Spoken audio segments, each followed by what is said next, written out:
Mechanical পাওয়ারে convert করতে হবে এবং সেই মেকানিক্যাল আমি লিভার নাড়াচ্ছি, সেই লিভারের সাথে কেমন করে চাকা ব্রেক হচ্ছে। আমরা বেশি দূর যাবো না স্যার, একটু লাইট দিয়ে শুধু সার্ভো মোটরের কাজটা এখানে এই ভদ্রলোকেরা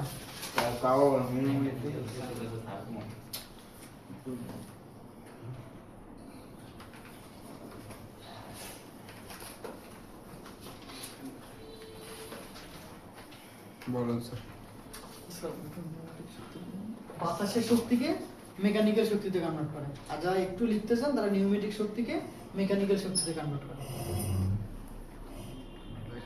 ট্রাকের যে বা বাসের যেগুলো জাস্ট এই সিম্পল বেসিক মানে নিউমেরিক ইয়া থেকে ব্রেকের ওই সাইড থেকে কোনো ফিডব্যাক আসে না। নিউমেটিক স্যার মানে ব্রেক যে দোষী সে ব্রেক করছে নাকি করে না, এখানে কোনো ফিডব্যাক সিস্টেমের কোনো নিউমেরিক শক্তি দেয় হইলো কি হইলো না ওর দেখার দরকার নাই। ড্রাইভার চাপবে, ফুটবল করবে, রিজার্ভার ট্যাঙ্কে বাতাস থাকলে হবে, না থাকলে হবে না। এখন হবে কি হবে না, আপনারা যে মিটার আছে সেই মিটার থেকে প্রেসার থেকে দেখবেন। কি বললেন নিউমেরিক সিস্টেম আছে, এটা মানে একটা রিস্কি প্রসেস। আপনার মনে ভালো রিস্ক বলতে কি এখনকার গাড়িগুলোতে এই রিজার্ভার ট্যাঙ্কের যে প্রেসার আছে সেই প্রেসারের সাথে ইঞ্জিনের স্টার্টের একটা সম্পর্ক আছে। প্রেসার যখনই কমে যাবে ইঞ্জিন সাথে সাথে বন্ধ হয়ে যাবে। আপনি চাইলেও আর সেলফ দিতে পারবেন না, কারণ আপনার প্রেসার নাই, গাড়ি স্টার্ট হলে ব্রেক হবে না। তো আপনার যে কোনো জিনিসের আমাদের ইঞ্জিনিয়ারিং এর ভাষায় একটা কথা আছে যে আপনি যদি কোনো মেশিন চালাইতে যান সর্বপ্রথম আপনাকে শিখতে হবে মেশিনটা কিভাবে বন্ধ করতে হবে। সিস্টেম থাকে সবগুলো মেশিনের সামনে আপনি চালানোর পরে আগে এটা কিভাবে থামাইতে হয় সেটা আগে শিখতে হবে, তারপরে আপনি থামানো শিখবেন। ঠিক গাড়িতেও যখন আপনি ড্রাইভিং শিখতে যাবেন, যদি সে প্রপার যদি ট্রেনার হয় তাহলে সে আপনাকে আগে ব্রেকের কনসেপ্টটা ক্লিয়ার করাবে, এরপর অ্যাক্সিলেটর। আমি আমার এই ছোট জীবনে প্রায় 20 থেকে 25 জনকে ড্রাইভিং শিখেছি এবং খুব কম সময়ে। আমার বাবা নিত কন্ট্রাক্ট 3 মাস, 3 মাসে গাড়ি ধোয়া মশা যা আছে এটা সব শিখাবে।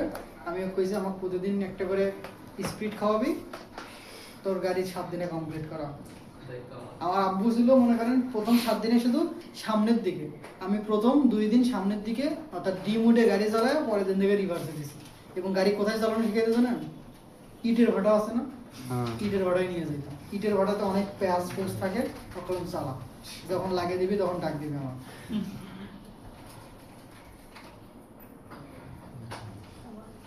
আমার জীবন আপনার তো একটা ইনস্ট্রাকশন ছিল। আমার ক্লাস 5 থেকে আমি গাড়ি ইউজ করতাম। স্যার এখন শিখান স্যার। আমার একটা হ্যাশব্যাক গাড়ি ছিল, ওইটার কাজই ছিল আমি সারাদিন ঘুরে বেড়াবো, কোথায় ক্রিকেট খেলা। আমি কিন্তু খুব ক্রিকেট এবং ফুটবল খেলি। ফুটবলে পা ভেঙে যাওয়ার পর থেকে আর খেলি না, কিন্তু ক্রিকেটে আমি কিন্তু আমি শেষের দিকে ক্লাবে ক্রিকেট ম্যাচটা খেলে না আমার মাস ওই শেষ ক্লাসে আমরা একটা ক্রিকেট ম্যাচ খেললাম ঢাকায় এসে একদিন গেছিলাম সোহরাওয়ার্দীতে খেলতে, 3 ওভারে 55 রান করছি। তারপর থেকে না ভাই আপনার আর নেওয়া যায় না। আমার এক্সট্রা একটা ব্যাট ছিল, ওই ব্যাট আমি বানিয়ে নিয়েছিলাম সোয়ামেল থেকে।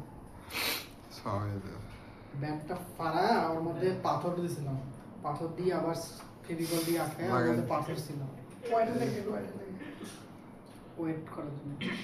ব্যাটে একটা বল লাগলে ও থাকবে না, বলছে খালি লাগাই দেবো এটা। আর ওইটা দিয়ে আমাদের গাড়ি ছিল, আমাদের গাড়ি এখনো প্রায় আছে 9টা গাড়ি আছে, 3টা গাড়ি বিক্রি করছি এর আগে ছিল। তো এই 12টা গাড়ির যা টায়ার নষ্ট, যা তেল শেষ, ওর স্টার্ট হচ্ছে না, যত সাপোর্ট সব এখান থেকে। মানে ও গাড়ি চালাতে চালাতে এমন হয়েছিল চোখ বন্ধ করলে গাড়ি চালানো যায়। ছোট গাড়ি ছিল, যেখানে সেখানে নিয়ে যেতাম। শেষে একবার ছোটখাটো একটা অ্যাক্সিডেন্ট করার পরে আর গাড়ি অ্যাক্সিডেন্ট বলতে আর আমার দোষ না, মানে রাস্তার পাশে পুকুর ছিল, ওই পুকুরের পানি এসে এসে রাস্তার নিচে মাটি ছিল না, কিন্তু উপরের পিচ ছিল। আমি আর সেটা দেখিনি, আমি তাও পিচের উপর দিয়ে যাচ্ছি, গাড়ি যখনই ওর উপর উঠছে পিচ ভেঙে গেছে। পিচ ভেঙে গাড়ি কাত হয়ে গেছে।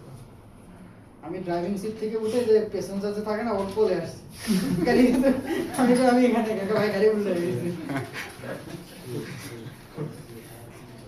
আচ্ছা লিখছেন এটার কাজ। এরপর তো পুশ শট মেকানিক্যাল এগুলো তো আমার দরকার নাই, আমি একটু আপনাদের শিখাই যে এখান থেকে অর্থাৎ এইখান থেকে যেখানে আমাদের সার্ভো মোটর শুরু হয়েছে, সেখানে সার্ভো মোটর না দিয়ে মাস্টার সিলিন্ডার দেওয়ার কারণটা কি এবং কিভাবে কাজ করে?